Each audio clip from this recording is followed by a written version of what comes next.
So this is all leading up right before the that final game we saw in episode 1. Yeah. So things before that, right, are the fact that Techno is like amping them up for the final game, saying, "Hey, you need to practice Yep.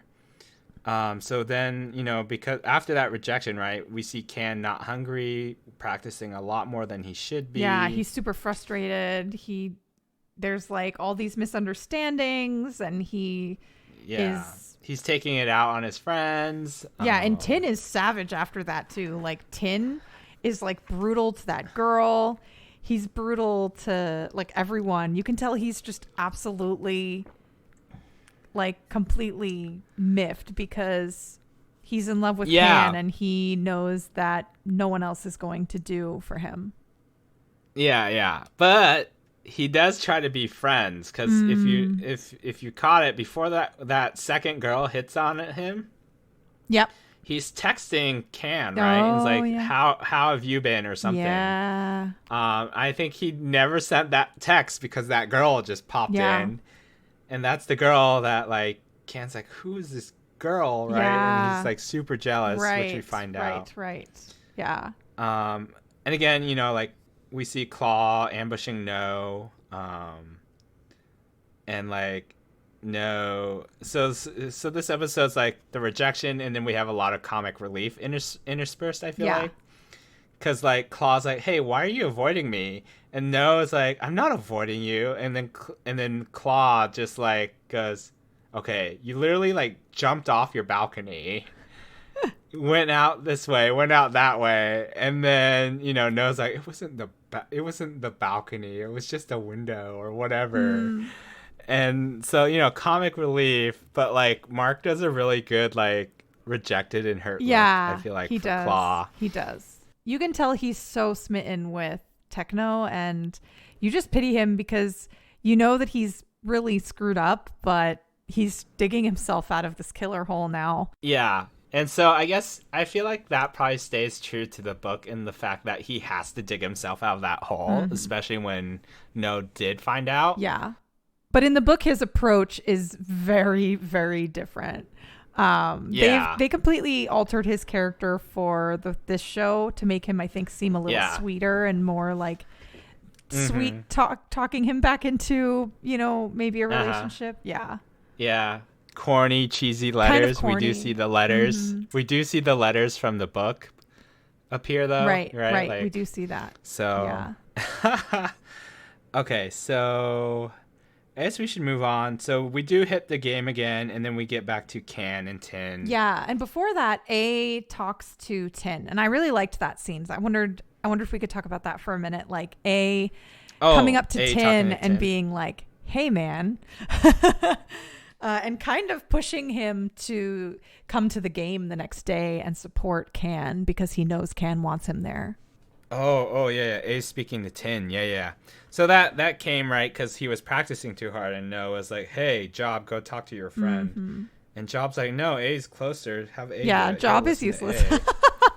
Yeah, and A, like Can does listen to A, obviously, but like A's like, I don't know if I can help in this situation. But he looks around, sees Tin, because of course Tin's there. And then he goes to Tin, and I like the explanations that he gives, like, hey, Tin asks A, why are you helping me? Right. And it's like, well, you're Pete's friend, right? Like, why are you helping me? Yeah. Or why did you help me not get expelled, right? And then Tin's like, well, you're Pete's friend. And that just shows, like, Pete's, like hold on both of them, I guess. But yeah, so he's like, I'm helping you out because you're Pete's friend. And he just tells Tin, hey, you should show up tomorrow. And like, he does like you. Like, just because he said he wanted to be friends doesn't mean he doesn't like you. He just takes longer to figure things out. Right. And then we get to the game the next day. Yep. So we get to see everything we saw in episode 1. And then, of course, we get to see they lose the game. So Can's team loses the game. And then we see the crying again. So it's like almost recap. A complete recap. Yeah. And then after that breakdown, it cuts to Tin and Can in the locker room of all places, sitting on the floor, the locker room. The same locker room where A and Pete in the first season. Yeah, well, and also for those who are like fans of the series, this is actually, I think, where like Tin and Can had their first, not in this particular series universe, but in the old timeline, the locker room where Tin and Can had like their first several altercations. Yeah, like if you remember in series 1, right, where they fight in the locker room, right? And was it the locker room? I believe it is. Yeah, I believe it is where they have the fight. Okay. I'd have to go back and look, but I thought that's kind of interesting that like they kind of have their first big fight and altercation in the locker room, and then they kind of get together in the locker room. Yeah, Can finally admits he likes Tin in this scene. Yeah, so he's like so blushing too when Can kisses him. It's really cute. Yeah, he's like in shock. You can tell that Tin is just like in complete shock.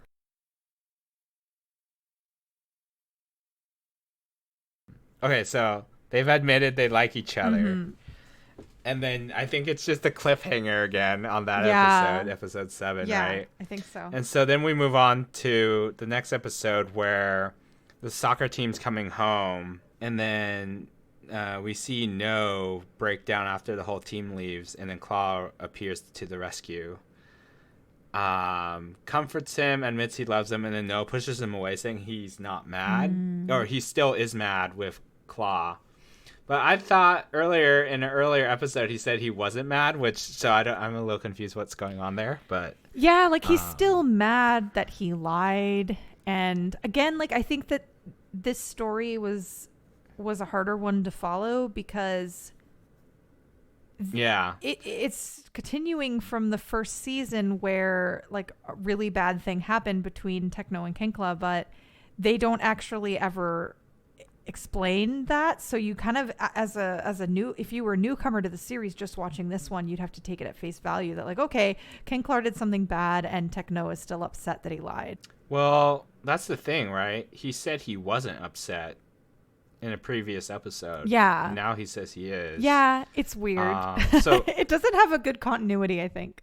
Well, the previous episode's after that bad event too. So that's the weird part. Right. But maybe it was just a mistranslation or mistype of the subtitles. Yeah. Who knows? But yeah, so anyways, for you Tin Can fans, we're getting to the part where, a lot of us were waiting for from the first season. That's true. Where basically after that soccer game, they sleep together. But before that, they're in a restaurant. Can's still, I feel like, upset about the game. Tin tells him to eat, so he keeps eating. But after the restaurant, Can literally just asks Tin, right, will you sleep with me? Mm-hmm. And it's because he's thinking, he's read online that being the bottom for the first time, or on the receiving end for the first time, will hurt a lot, to the point where he'll be able to forget, which is the wrong kind of thinking, right? Like, yeah, it should be pleasurable to the point you forget, right? Which is what Tin does promise, later on.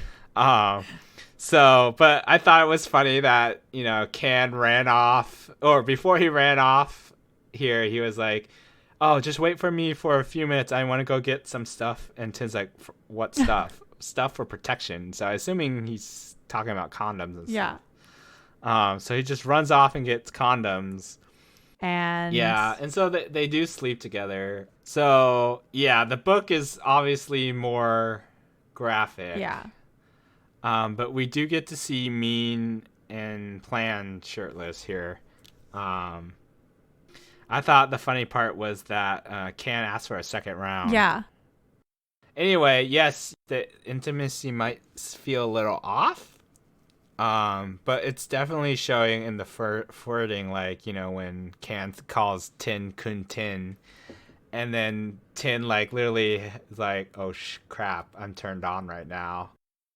Okay, and then finally, Can is the one who gets a bit more embarrassed about stuff in public, versus Tin, but his sister keeps asking him questions when they return to the soccer field, I think like a day or two later to grab comic books. Yep.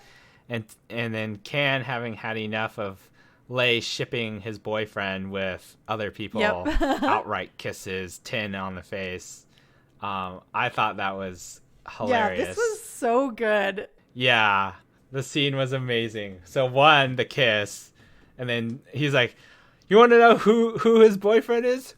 Boom, kiss, right? And then it's like, is it clear now? And Lei is just in total shock. In total right? shock. Like, oh my god, did you see Shampoo's face? Like Shampoo, I literally wrote it down because this poor girl, she's just like, oh my god, what am I witnessing here? Yeah, she just like died. I think everyone did. Oh my god, like A comes in with the slow clap and you're just like, oh, this is too good. And this scene actually is a scene that gets alluded to at the end of Tarn Type, right? Like, isn't this where basically Tarn Type go up to Tin and they're talking to Tin, and they're like, "Oh yeah, we heard about what happened on the field the other day," and then Tin's like, "Yeah, Can is mine." This happened at the end of Tarn Type, and I remember like squealing and just being like, "I can't wait for this scene that Tarn Type is alluding to because it's so good and it's such a classic scene." I don't remember that scene. You don't? Oh, you should rewatch the end of Tarn Type. I remember them talking to Mean, but that was about it. Like, I don't remember them alluding to, like, he kissed them on the soccer field. They allude to that scene, and I'm like, oh my god, I'm so excited I finally get to see this realized in all of its glory. Okay, so then after that, Techno, having seen Can just like sort of openly profess his love for Tin, Techno starts to sort of reconsider Kenkla, right? Yeah, he's starting to feel a little lonely here, I think. And then he realizes he accidentally called Kenkla. Yes, he did. And Kenkla answers and he's just like, what just happened? Yeah, and then we get to see his hurt look again. And I'm like, oh my god, I feel so bad for you, but you messed up in the first place by doing a pretty bad thing, man. Yeah. So, can't really blame, No for avoiding him for so long. Let's see. So, we're after the kiss, right? Yeah, so I think a lot of my notes from here on out are all about Tun and Tin and the Metanan drama, because this is actually the part of the series where I started getting more interested, but I didn't get really into it until like I feel like it was probably episode 10 where you start seeing the Metanan drama unfold, because that's my jam. Like, I love the Metanan family, and I love all of the issues they have, and I love the fights between the brothers. I could go on and on, but yeah, we'll cover it scene by scene, and then hopefully you'll hear some of my excitement come out as we discuss. Okay. After the kiss on the field, let's say, we have some product placement, but it's a funny product placement scene because Tin does the whole Lady and the Tramp thing with the roll. Oh, that's really cute, actually. Yeah, I thought it was nice, and like I was like, are you guys going to kiss or is someone going to break the food? And of course Can breaks it and then takes the other roll and like looks at Tin like, oh, he's going to just do it again. So he like hides the thing on his chest. Yeah. Oh, and then Pond, a note about Pond, he's also like the gossip of the university, and his sad reaction when he realizes he can't spread the gossip about the field incident with Can kissing Tin. That was a cute character building thing for him, because he's typically the one who knows what's going down with everyone. Yeah, definitely. And then also a little important note is Keen also ambushes A and Pond to talk about writing a song based off A's love story. Yeah. So that happens. And Pond totally calls it that, like, oh, I bet Keen is just in love with Tom. And you're like, yeah, pretty much. Pond has it on point. He's like, Keen's probably in love with Tom, but Tom's probably in love with someone else still. I was like, oh, good. You're on point there. So I know Tune called someone to investigate Can. So we also see Tune open a yellow envelope here with the details from the private investigator. because after the date, right? That's where Pupa was like talking about Can. Yeah. And then he asked a private investigator to do it. So now he has that envelope. Tin reminisces about Toon and told him he hates him and set him up and ruined his life. Yeah. So this is where it's, so that happened. And then we jump over to Hin. But then we also jump back to, this is where they're about to meet. Like, Tin invites Can over, I guess, for a weekend. And Can's just complaining about having to buy groceries for his mom. So Tin's like, can I send someone over with the groceries to Can's mom? And, Can's mom is like, Tin this, Tin that. Oh, I wish he was my son. And I was cracking up because I was like, oh, you don't even know yet. Yeah. Anyway, they do meet. So Can and Toon meet, and then that's where Tin has to say, like, hey, back off, right? Like, I love it. I love the whole showdown of brothers. Like, Toon is clearly jealous of Tin because he sees Tin, having being what happy. he wanted and that he had to give up for, in order to maintain his social status in the family. And it's just like you see just the loathing and how much Toon despises Tin. And you see Tin just like, you're just a terrible person and I hate you and don't ruin my life, or I'm gonna, I'm warning you, like if you touch him, I'm gonna kill you. Yeah, so in episode 10, I think that's where it starts. Like Tin had to tell Can to go to Tin's room. Because I think Can was literally about to go and punch Tin. Yeah. But yeah, okay, so back to the drama with the Metanen family, right? So we have, Tin and Can sleep together again. So like, I'm pretty sure they showed up at the house in the morning, and then like it's late at night, and now Can's like starving, so he goes to look for food. And this is where Toon pops up, right? Oh, and I love this part because Toon is just so evil. Like, I just love it. He's acting that like wolf in sheep's clothing, right? Like acting super nice. And he's like, "Oh, let me make you something." It's like, "I'm not hungry," and then his stomach totally betrays him again. He's bribing him with food, just like he does with Pupa, and it's just too funny. Like, "Oh, you're just like my son. Don't worry, I got this." What an insult, like disguised as a compliment. That's too good. I know, right? Like, and I just love every aspect of his character here. It's just perfect. Just the sweet mouth, like honey mouthed Toon Metan. It's just perfect for me. Of course, Can doesn't believe a single bit of it, right? He's like, I would beat the pulp out of you if I could now. But because Tin's my boyfriend and he told me not to, right? Like, I'll try my best for now. Right, exactly. And then after that, Can's at the mall, right? And then he runs into Toon again. And this is where Toon shows him the pic of Tin, I guess, the drug issue. Right. So those of you who haven't watched the first season or read the books, basically what's happened is Toon kind of acted like that loving brother for Tin, saying the parents didn't like Tin, so he acted as the loving brother.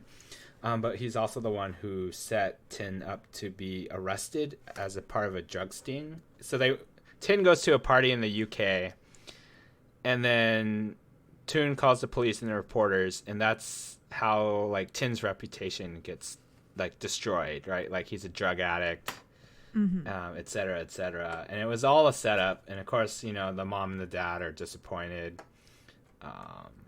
especially the mom, which is Tin's mom, gets disappointed.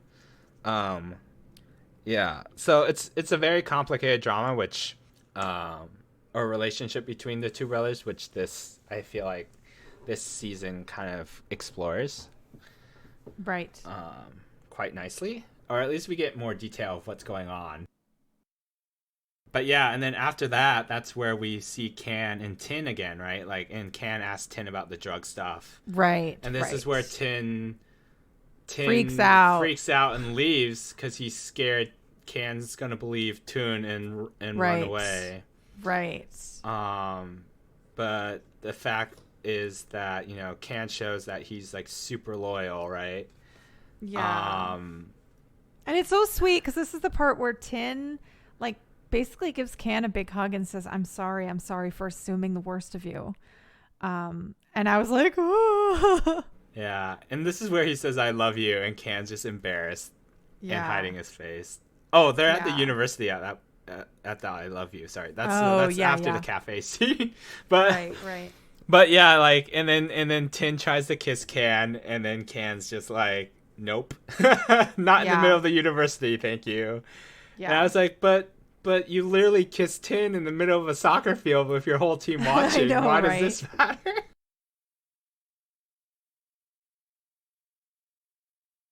Yeah, back to the Mentanen drama before the end of this episode. Let's get back to Can punching Toon because that part was so good. Oh, yeah. So before that, though, right, Toon tells his dad he's getting a divorce from his wife. Right, from Wadi. Yeah, and then in that scene, right, the dad, I think, is the dad's name Tai? I can't remember. Tai, yeah, Kuntai. Kuntai. So, yeah, he's like we see later on how like supportive he's actually of his kids and how he wishes his kids the best and happiness. Right. And in the book, that was like a huge shock for me too. Like when you get to that scene and understand that the dad isn't like a total asshole, like it's actually a big shock. Oh, really? Okay. Yeah. Yeah. Like, so yeah, I haven't read the books yet, so I'll have to see. But yeah, I thought it was interesting that the dad here is like, you know, he's just looking up in air and like apologizing to Gun-Hin about how he couldn't protect any of his kids like you asked me to. Right. I was like, oh, poor dad. It's so sad. Yeah, the dad, you can tell he is full of regret. Yeah. And they paint that very well. And I think the actor does a very good job too of kind of understanding like, well, this is the bed I made for myself. I have to sleep in it. Yeah. But hopefully I can salvage the relationship between my sons and do my part. Yeah, I think they did a really good job, and it's like it's clear the dad's like putting his foot down at this point, right? Like, hey, I'm not gonna have them go through this craziness for the rest of their lives, because he's like, my life itself already went through this shit, so I rather not have my sons go through it. And then after that, right, is where we see the cute scene with Can talking with Tin. And then Toon sends like a video of someone who looks like Tin having sex with a girl or something. Yeah. And Can must have seen it was from Toon, and because he was like, okay, calm down, and then he like watches the video, and then he freaks out and goes to Tin's house, or the Mentanen mansion, pretty much, and punches Toon in the face as he's leaving. So it's so good too. Like they did that scene so well. Like he socked him. Yeah, good. That was good. And then Auntie Gun-Hin's mom, right? Yeah, she's the mom of Gun-Hin, and she's like the nanny the lady who raised both kids, or like watched them grow up. Their whole family is basically, they serve the Meitanans. So like, their whole family is like a live-in servants. Yeah. And I think it's funny after this punch, right? Like that Gun-Hin's mom is literally like, like holding Can back, and we know Can can probably break free if he really wanted to. He's just not doing it. Yeah, that was actually pretty funny. This like cute old lady's like holding him back. Yeah, I think he just doesn't want to hurt her, so he's like, he's holding back his strength. Yeah, but then Kuntai comes out and is just like, he's like, what's going on? Yeah. And when I first saw it, I was like, oh crap, what's about to happen, right? Like, I didn't know if the dad would like go hard on Can. Right. Because you picture him as like, he's probably just going to be this dad who's like, the hard knuckle dad. Yeah. Doesn't want to like take his son's crap and but he's actually a pretty good departure from that stereotype, which I like. Yeah, like the evil parent or something, right? And so and so in the next episode in 11, right, it opens up with Tin racing home to stop Can, but he's too late. we see Tin racing up to and sees Toon, and Toon, yeah. And this part is so good because Toon at this point, you can tell that he's kind of defeated. Like, yeah, he's not bitter about the fact that Can punched him. Like, he's kind of taken it like a champ. we find out later on he was doing this to test Can. Yeah. So he's just like, okay, my brother has someone who will be super loyal to him, right? Yeah. And even says to Tin, like, and this part just killed me because especially if you know the background of Toon, which you don't really know much about the whole Toon Hin relationship yet, but if you knew his background and like what he's been through, the part where he says like, in the end, you are the one who is happiest, and then he walks away from Tin, it's like completely heartbreaking. Yeah, Like it is just so heartbreaking because you know that Toon married Wadi for kind of the wrong reasons, in order to attain status and look good in society and make his family name look good and carry the whole image of the family, and that he had to sacrifice his relationship with Hin for this.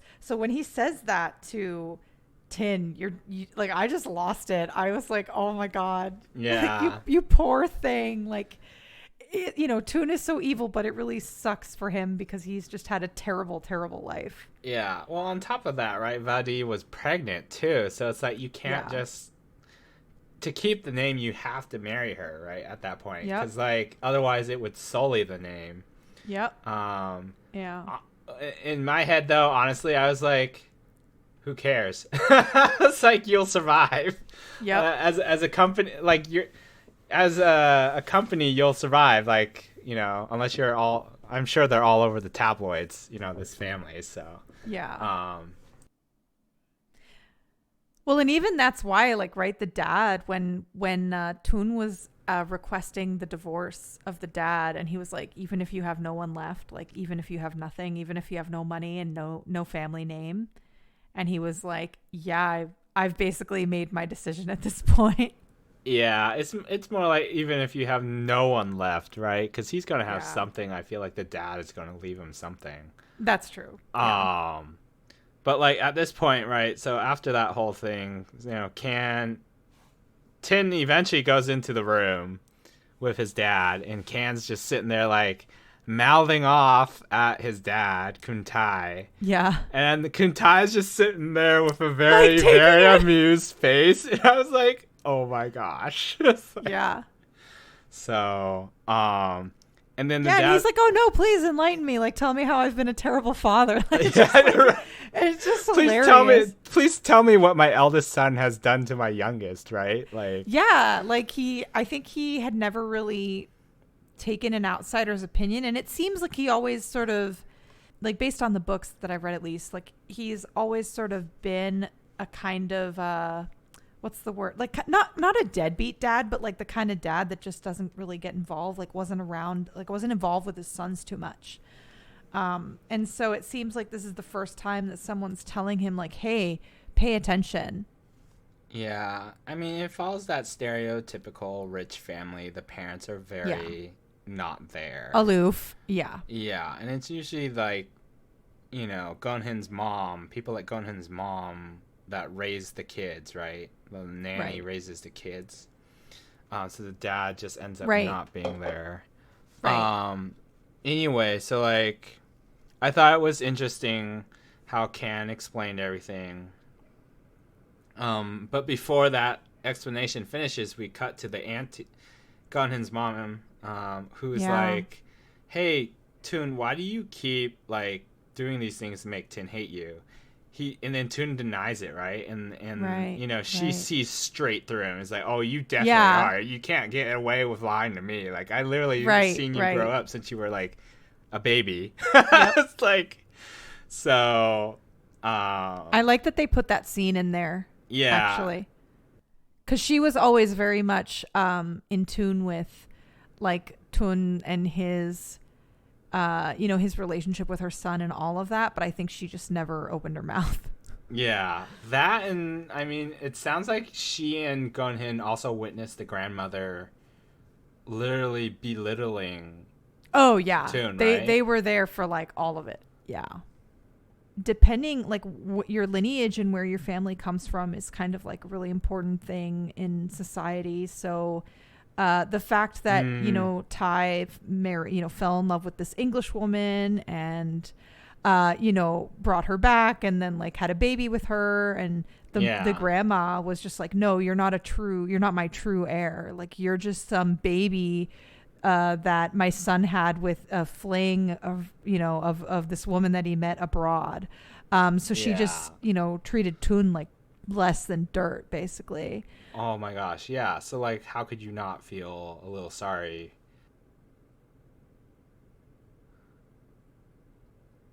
Where were we? Oh, we were with the So we were dad. talking about the auntie who was talking to Toon about Oh yeah, yeah. And then it shoots his, it yeah, shoots what she back to knew. Kuntai saying he's been giving Tin the best gift he can, which is freedom to do what he wants Right, with right, his life.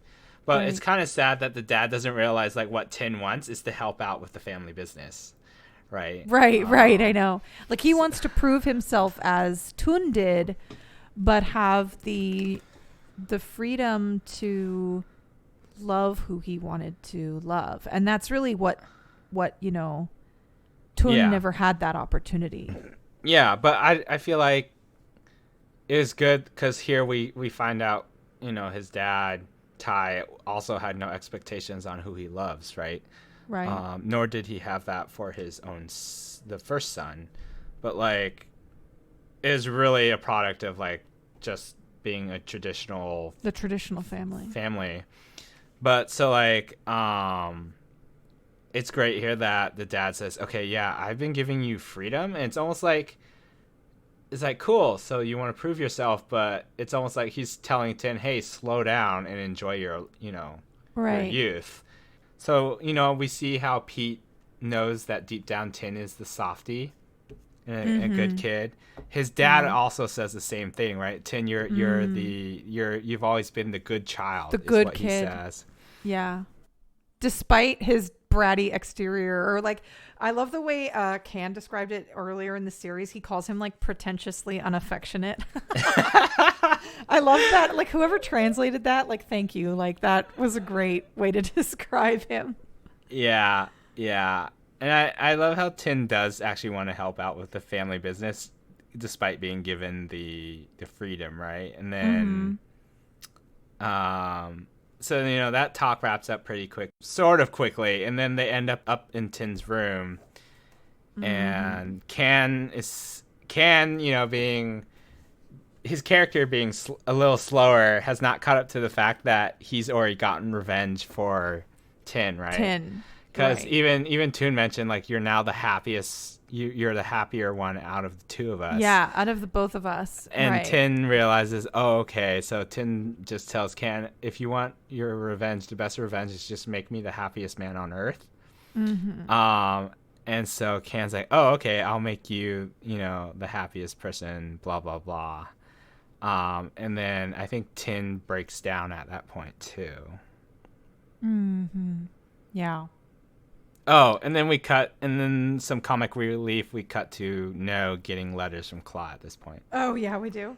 Yeah, yeah. So after that talk, it's funny though because it's the first letter, and then Claw's literally waiting outside the front door. So when No is like talking to himself, I'm like, oh my god, Claw can probably hear Oh every yeah, he single can hear word he you. just said. Yeah, that was actually kind of cute, I think.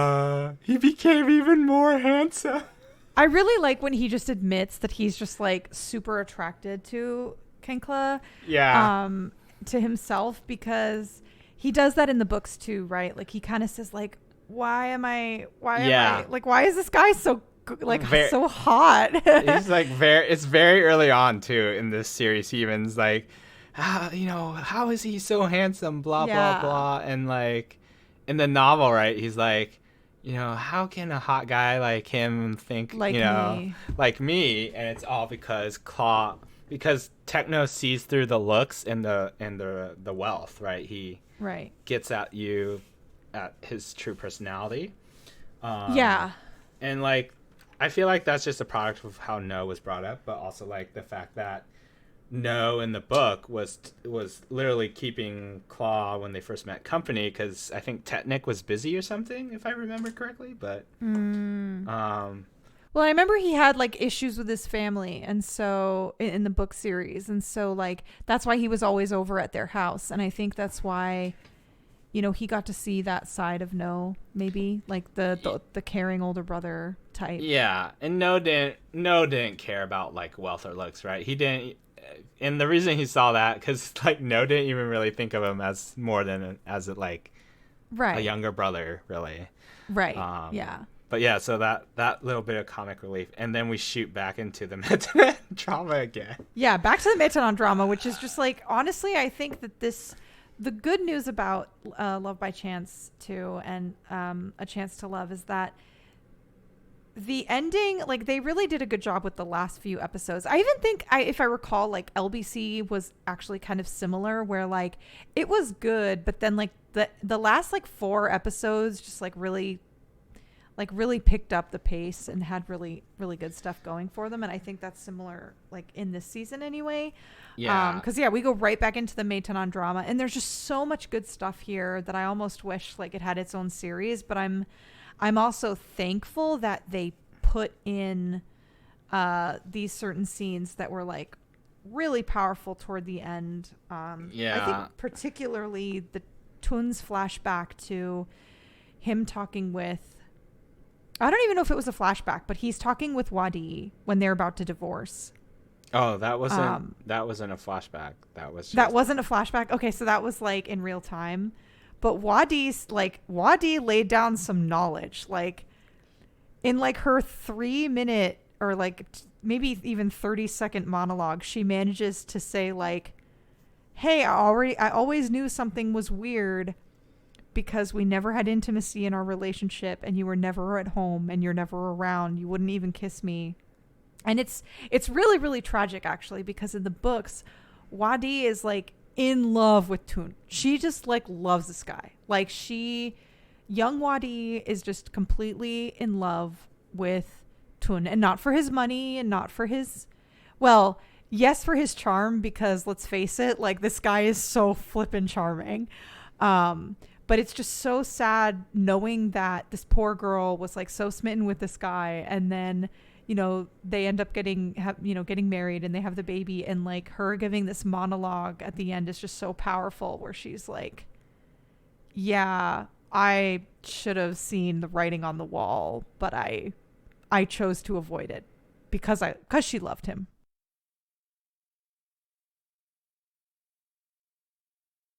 In 11, right, the important feature there, if we go back, is Tin makes the connection between that black rock that Tun's always holding and Gonhin.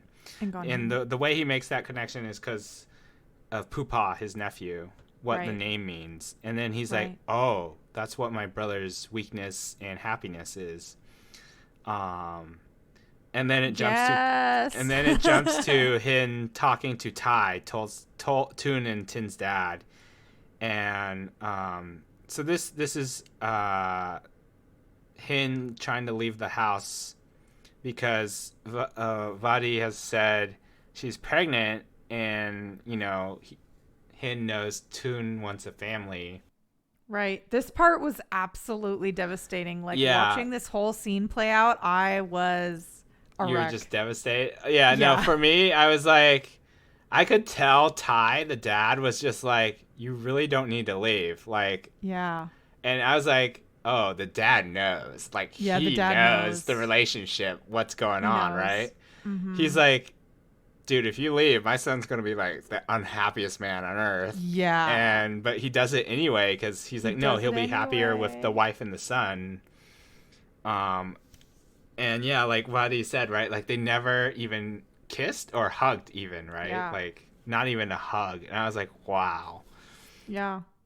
And like Hin's like, "No, this is the only solution." And I'm like, "Oh no, there's a better solution. You're just a little too distraught to think of it." But yeah, I was a little like sad when Hin was like trying to break away and like almost begged the dad to let him leave. And I know that was so sad. Like, yeah. and especially if you consider his position, right? Like he is a servant and he's a proud servant and he loves the family he serves, but like he realizes that what he wants could never be, or at least right now could never be, at least at the time, at that point in time, right? Yeah. And I think he wanted to get out of the picture entirely, probably because it was too painful. Yeah, but all because I mean there was a flashback, right, where Toon was going to break it off with Vadi anyway. Right. But then she said she's pregnant. Right. So, being responsible, he marries her. Right. But I think he might not have married her if Hin had stayed. Oh yeah, because like that scene when Tun is talking to Wadi before she actually says I'm pregnant, in that scene, and they actually directed this really well, because Tun says to Wadi like, I have something to tell you. Yep. And then he looks up at Gonhin, and then Gonhin looks at him, and then you see his lip like crack a small smile, like he's almost relieved that he's about to tell this to Wadi. And like, oh man, he was going to break up with her. And then bam, she's like, I'm pregnant. And it's like total surprise. And then Hin like basically panic. Yeah. Panic left. Yeah, panic left. And like the dad's like, you can always come back, just FYI. Like, yeah. Because his mom and his family are still serving them. So before we move on, like, just little side notes. Keen again has it super bad for Tum. Oh yeah, yeah. I have in my notes here, like, God, Keen is just adorable, but is he ever gonna get through to Tum? I don't know, because Tum is kind of. I was like, are you ever gonna get through to Tum? And are you actually gonna like admit you like Tum? Because Tum, I feel like, thinks of him as a friend still. Yeah. Or at most as like a younger a brother. Yeah. Tin leaves for England at the end of episode 11. Right. Yeah, so he goes and meets up with Gonhin, and it kind of cuts to the ending scenes there. Like opening the door, and Tin is looking like a sexy model as ever.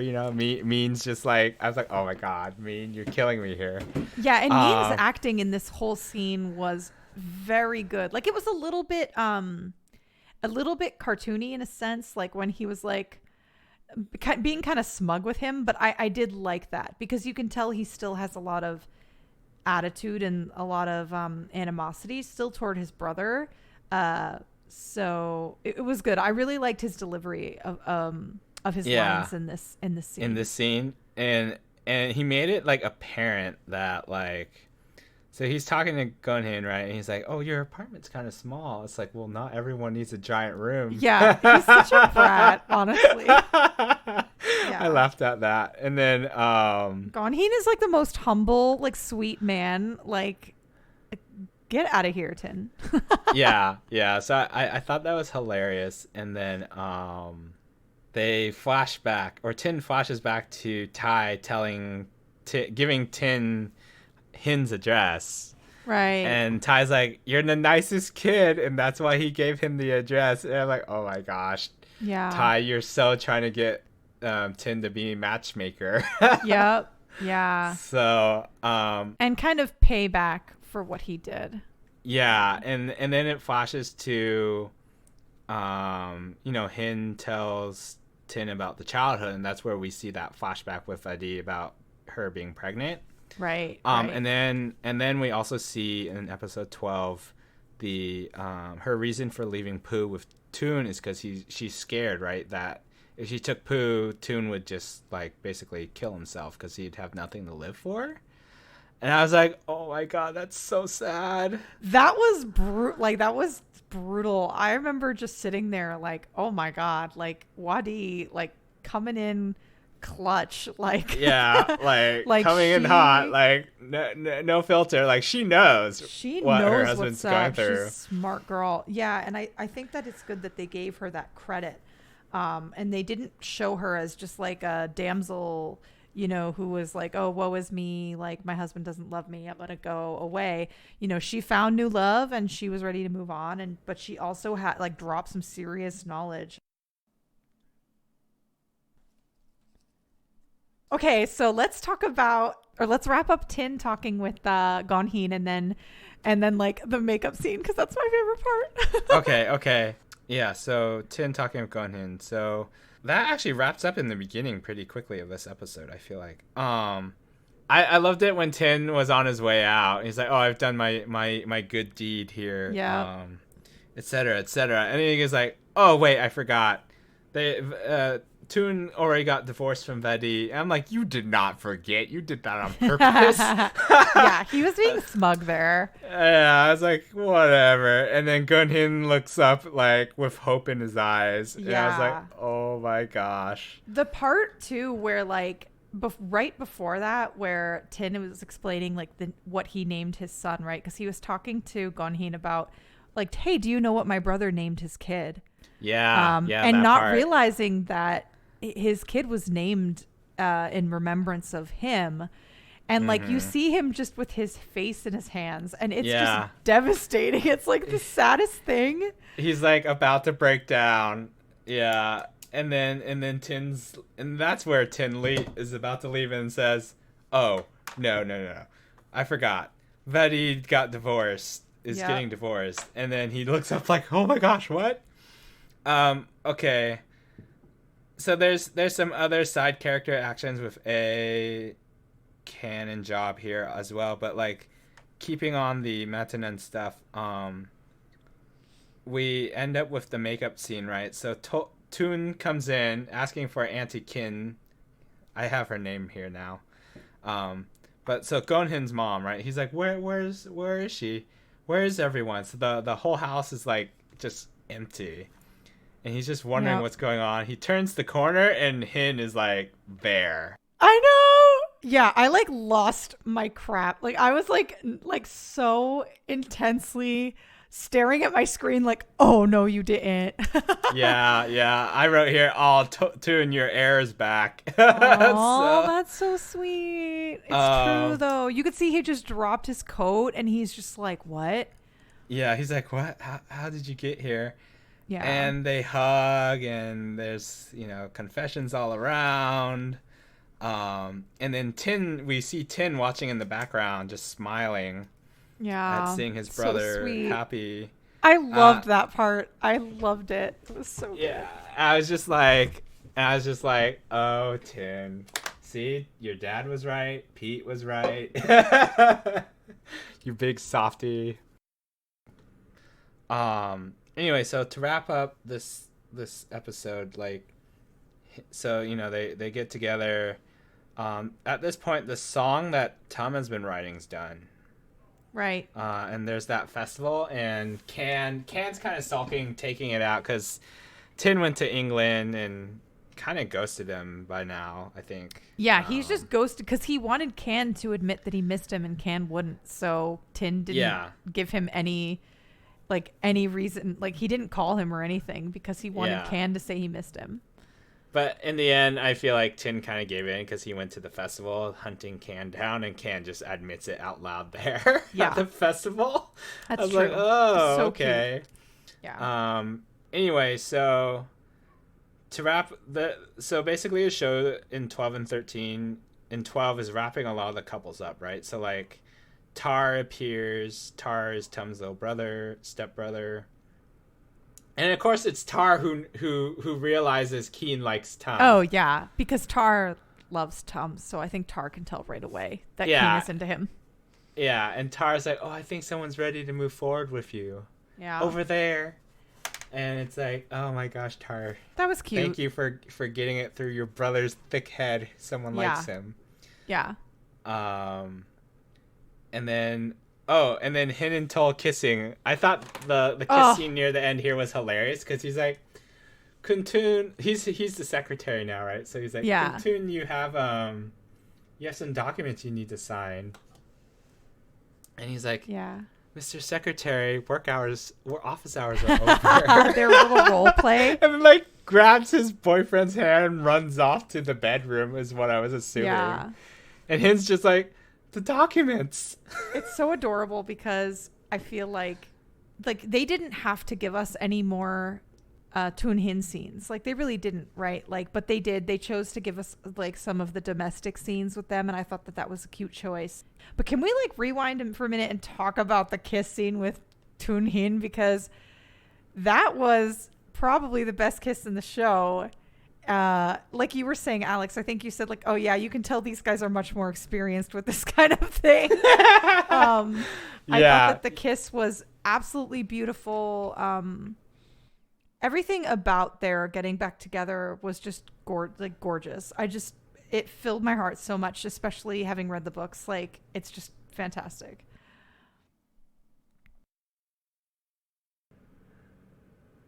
Okay, so finally the last part, right? I think this episode really was a lot of fan service. So like, it was so much fan service. Oh my gosh. This episode was basically just like a bonus for fans. Yeah, I thought it was funny they had well, I guess he didn't actually in the books know how to really play anything, right? So like, but like Perth, the actor, knows how to sing and play guitar. I just thought it was funny that he had to pretend to learn. So yeah, that was interesting. So anyway, just a note for anyone watching the last episode, it is after the cutscene. It is 6 months after the fact.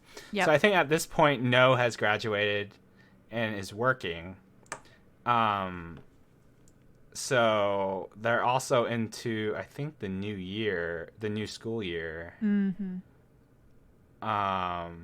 Yeah, it was so much fan service because, you know, Can tries to wake Tin up and then it goes, and Tin's like shirtless and he's like, oh, my boyfriend's so handsome. A lot of fun scenes just in this episode. Yeah, there's like the scene where he's like naked, cooking him his birthday dinner naked. Yeah, and then he puts him up on the counter.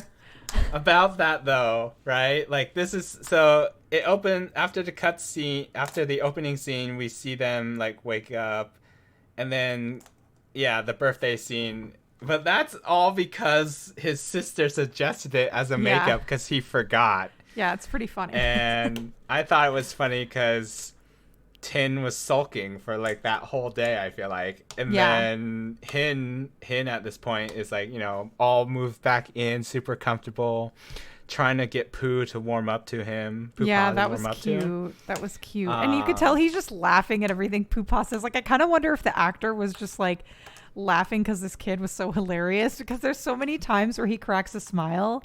Yeah. It was kind of adorable. I loved it when Hin asked Tin, hey, my mom's wondering what you want to eat tomorrow. And he's like, oh, I want to devour the one who forgot my birthday. Oh, and then Hin, the actor for Hin, just like flashes his eyes as if he was in total shock. I was like, whoa, are you imagining this whole scene right now? It's funny that Tin was willing to admit that to Gon-Hin too. Like when he isn't even that close with Gon-Hin.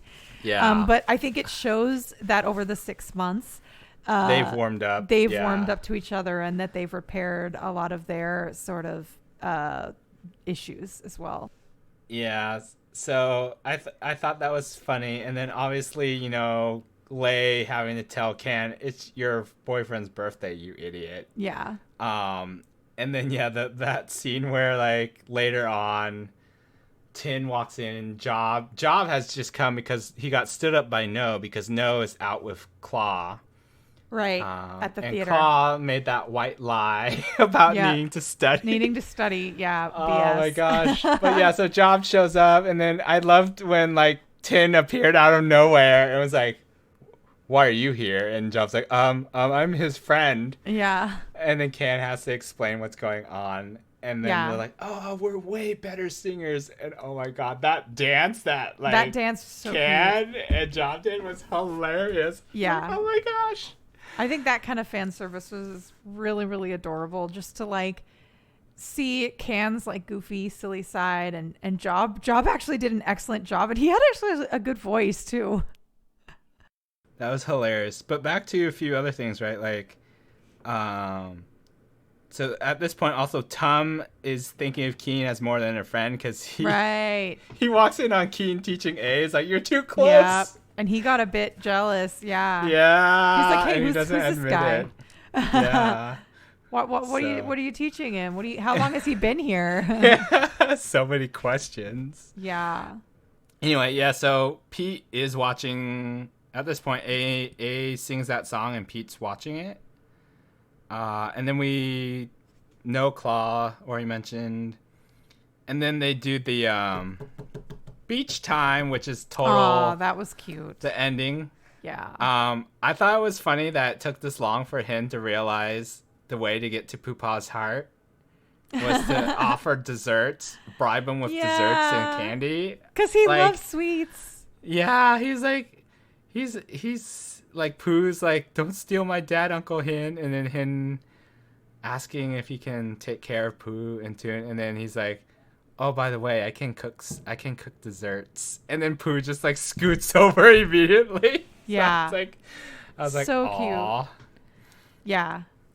Yeah. I will say, like, the Poopa, I feel like the Poopa from the original series was adorable. This Poopa was definitely very different. Like, he definitely seemed like a little master, like a little young master. Kunchai. Yeah, so cute. But I miss the Poopa of the other series too, because he was just so sweet. But yeah, I think that it's just funny the effect that he has on the cast. Like, you can tell that they just love this little kid, and all the scenes where they're acting with him is just really adorable. Like, especially I thought that Mean or Tin's actor had a really good chemistry with Poopa, and you could tell that, like, you know, they were very close. It was just really adorable all around. And the beach scene was cute because it just showed everybody kind of there and happy. And it was definitely like, yeah, episode 13 was a fan servicey episode. But it was just nice to see, you know, them bring the show to a close and give all the couples some last minute screen time. And then they finally had the Claw-No kind of potentially kissing behind the phone, open-ended, not really sure. Open-ended, not sure if they actually kissed. And then we Yeah. get the text message from Pete. Yeah, that It's he's like, I'm back. back. And I'm Yeah. like, what does that mean? I know. Yeah. Something else coming for us? So, yeah. Oh, and then the ending song was super cute. I really liked the song they played at the end. I mean, all of the OST for the series was fantastic, I think, but I definitely just was feeling good vibes by the end. Of course, I was missing my more Tunhin scenes, but that's me. I'm a big fan of them. Any like general impressions or general things that you wanted to say, just like overall about the series that we didn't touch on yet? Not really. I mean, it's a good. I feel like if you stick with it, Yeah, if you stick you with get it. some good stuff. Yeah. But you really have to watch past those initial few episodes to understand what's going on. Right. So in a way, it's one of those like it might not catch you at first. Yeah. But it gets better as you go. So I think so too, and I think it really did close out strongly, which, like, again, I think that was sort of the pattern for LBC1 as well. Like, LBC1 has this whole arc with Pete's bully and everything, and like the couples haven't really formed yet, but once like couples start forming and then like there's more drama introduced, it gets good. So yeah, I would say, like, you know, obviously this is not the first BL series we watched. It's not the last, not going to be the last. We've seen quite a few series, I think, at this point between Alex and myself, but we did want to start with this one, I think, because it was such a highly anticipated show, and despite a lot of the controversy about it, we wanted to share, you know, our sort of positive reaction to it. So I think overall it's a good show, but it really is like almost its own standalone. It really is its own, and I hope that like people can approach it from that angle, and maybe it will help them appreciate it a little bit more. Yeah. I think you really do have to approach it from forget what you know about, forget what you know, forget what you've read and what you've seen in the first season. Yeah. Like you can keep some of that in mind, but you really need to go in knowing like it's not going to match at all what was in the books. Right, right. And even the Um, characters, they are a little bit different in how they're written for this yeah. series as well. So you have to keep that in mind too, that they're not there's not going to be a whole ton of continuity with the characters themselves either. Yeah. So it's like the characters are there, but other things have changed, like how the characters are portrayed, and stuff like that. Yep. So Yeah, but overall, like I would say I was actually pleasantly surprised that like my ship got a lot of attention, but I realized that like had I not been so into Toon Hin's story, I would have been devastated by the fact that the Kenclaw techno story had like very little attention. So I think I'm kind of lucky that I was in the Toon Hin camp at this point and to kind of like appreciate all the screen time they got. But I think like I know Alex, like Clano is like one of the ones that you had big expectations for that like didn't really get a lot of attention. So I am hoping that they can flesh that story out more in maybe a separate series. I think that if they were to go pursue any ship next for a new series, it would probably need to be Clano. yeah, I think it'd have to be Claw because like they really need to build that relationship out. This one you have to go in knowing that the centerpiece is really Tin Can. Tin Can. Yeah. And then they added in Toon Hin probably because that's kind of a big half of Tin's story. So Yeah. you kind of need to know that relationship between the two brothers in order to get what's going on. Yeah. Um, Definitely.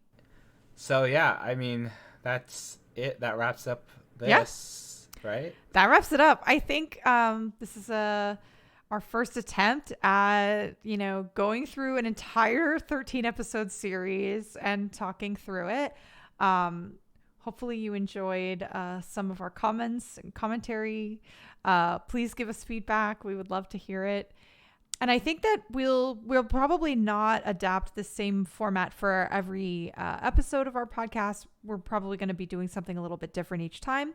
But for LBC2, we just really wanted to talk through the show. I think that it was a good brain exercise for us too, to kind of go through it and see how we both reacted to it as we rewatched it this time around. Cool. All right. Until next time. Until next time. Thank you. Bye.